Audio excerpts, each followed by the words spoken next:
My name is Renata CIFKOVA. I am head of the Center for Cardiovascular Prevention at the Charles University in Prague and TOHEART Hospital.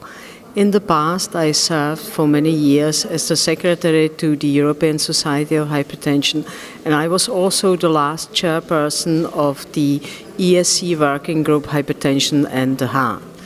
The topic of my presentation today is gender differences in hypertension. So I will elucidate some differences in the epidemiology of the disease, because hypertension in premenopausal age is much less prevalent in females than in males, and there is a sharp increase in the prevalence of hypertension in the years after the age of 55 in females. Females also tend to develop target organ damage, particularly left ventricular hypertrophy, more often, and it's more difficult to induce reversal of left ventricular hypertrophy.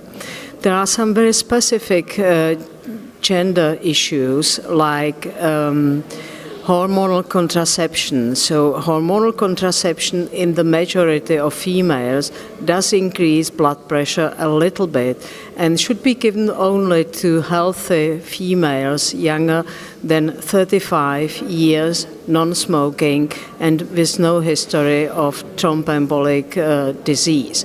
And it's important that blood pressure should be checked every 6 months. Another specific issue is the hormonal replacement therapy in females, which is nowadays not recommended for cardiovascular prevention, but on the other hand, there is no evidence that HRT would increase blood pressure.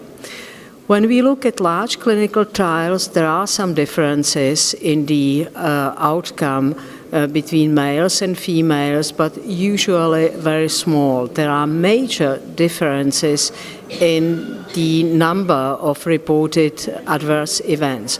So females usually tend to report more side effects than males, and this has to be taken into account. So it's, for example, well known that calcium channel blockers do induce more peripheral edema in females than in males, and AC inhibitors also induce more cough in females than in males. When we are talking about AC inhibitors, I have also to add ARBs and direct renin inhibitors, which should not be given to females in the reproductive age.